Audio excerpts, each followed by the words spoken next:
Friends, our previous two lectures have been about the question of the revelation of the Qur'an. First, we discussed the process by which the Qur'an went from heaven to earth, and then we looked at academic perspectives about the collection and codification of the Qur'an. We move on now to a different part of the course, where we're going to be looking at the history of interpretation of the Qur'an among Muslim scholars. And first, we're going to look at the classical period in this lecture, and then in the next lecture, we'll move on to the modern period. And then finally, in a third lecture, we'll look generally at the way that the Qur'an was used as a source for Islamic law. In order to look at the classical period of Islamic interpretation, we're actually going to divide our attention into three smaller stages, beginning with the earliest commentators on the Qur'an. These commentators begin to write works in the late 8th century. That's an important point because it's almost 150 years after the proclamation of the Qur'an. Indeed, we find that in this period, in the late 8th century, generally the second half, but more close to the year 800 itself, all at once we find that different genres of Islamic literature appear. Islamic literature itself, other than the Qur'an, which is an ancient text, Islamic literature all appears at once. This period where Islam is centered in Baghdad under the Abbasid Empire. We find not only commentaries on the Qur'an, but also biographies of the Prophet Muhammad, legal manuals, grammatical works. All of these appear all at once. Now, the first point to make about commentaries in particular is that all of the commentators, or to use a fancier word, all of the exegetes, agree that the Qur'an is God's word and is a perfect book, is infallible and inimitable. There's a technical Arabic expression for this, which is ijaz, that no earthly book could be as good as the Qur'an itself, which after all, according to the doctrine, is written by God. However, there are differences in the approach and the method of commentary, and we're going to outline some of these differences in this lecture today. The first point is that the great majority of commentators, beginning already in the early period, proceed atomistically. What I mean by atomistically is they proceed verse by verse, or sometimes word by word. This atomistic style, which is common throughout different periods, is common among the earliest commentators and later classical commentators, is something which allows scholars to give great detail even to the analysis of individual turns of phrase or expression. On the other hand, it does not allow scholars systematically to address how the Qur'an discusses one theme in different passages throughout the text.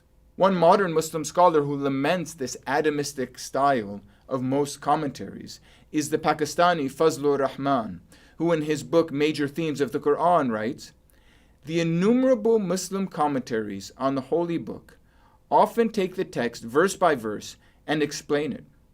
Quite apart from the fact that most of these project tendentious points of view at great length, by the very nature of their procedure, they cannot yield insight into the cohesive outlook on the universe and life which the Qur'an undoubtedly possesses." Well, let's enter into the earliest classical commentaries in particular, and we'll start by analyzing the earliest, a scholar known as Muqatil ibn Sulaiman, who dies in the year 767. In these very early commentaries on the Qur'an, we find almost that the Qur'an is explained through short stories. This is a method known sometimes as narrative or Haggadic exegesis, narrative commentary on the Qur'an. Individual words are glossed with other words. Individual expressions are told with explained with a short narrative in order to give them some context or background.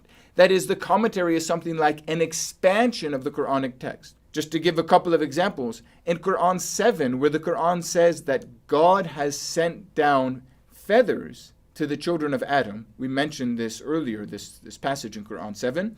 Muqatil ibn Sulaiman, he simply explains that feathers is a reference to fine clothing. In another place, Qur'an chapter 2 and verse 30, the Qur'an has God say that he's going to create man as a successor, Khalifa. Muqatil asks the question, what can this mean, successor? How can man be a successor? To whom? What or whom is man succeeding, coming after? And Muqatil, to explain this, tells a story according to which God created the angels and the jinn, or the genies, before he created Satan and humans. The angels Tafsir Muqatil, or Muqatil ibn Sulaiman, explains, were created to be the residents of heaven and the jinn residents of earth. So the jinn were the first residents of earth, and then humans succeeded them or followed after them. And that's why Qur'an chapter 2 verse 30 speaks of man as a successor. If we move ahead in time and look at later classical authors in the heart of the medieval period, we find that they pay great attention to the precise wording of the Quranic text. But we also find that unlike the early commentators, they're concerned with reporting traditions about the Quranic text. They have generally a tradition-based style. This is a method known as tafsir bil-ma'thur in Arabic, which is explanation of the text through reporting what has been passed down. Now, these traditions can come from the Prophet Muhammad himself, or they can come from companions of the Prophet. One of the best examples of this is the great scholar, also historian and exegete or commentator of the Qur'an, Abu Ja'far al-Tabari, who dies in the year 923. Abu Ja'far al-Tabari says there are 4 sources for wisdom about the Qur'an. The first of these is the Qur'an itself. So if the Qur'an can explain itself, this is the best approach.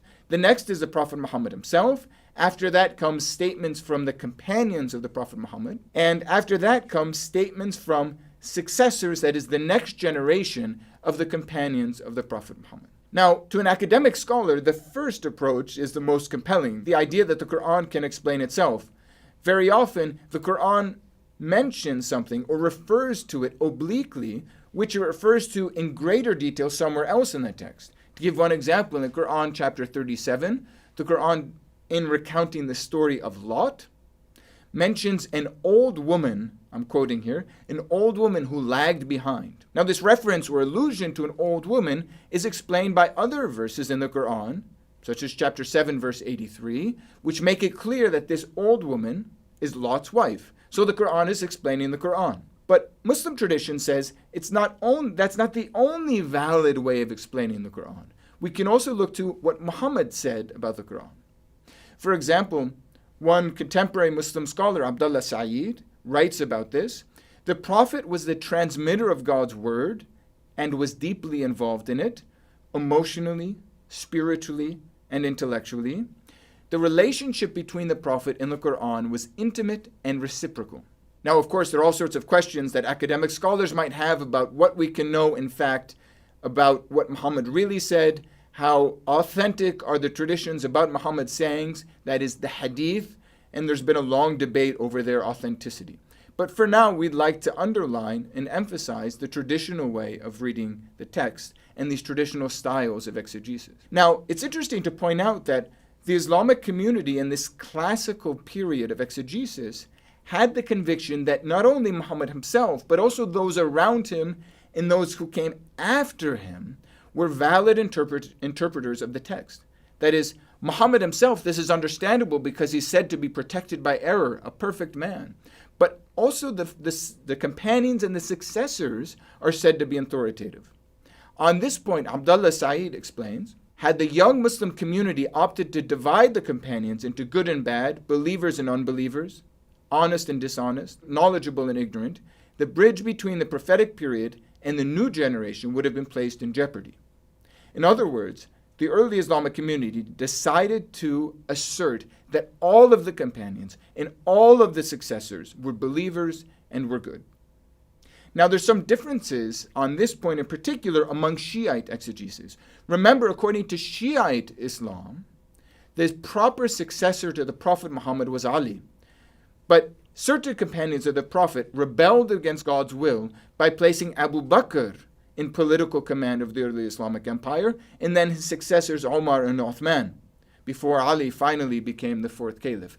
This means that from a Shiite perspective, not all of the companions or successors were reliable.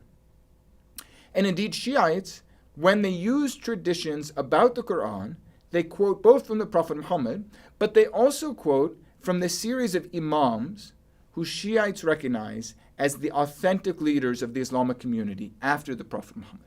About Shiite interpretation in the classical period, we might also point out that Shiite interpreters have a special interest in discovering an inner or esoteric meaning of the Qur'an.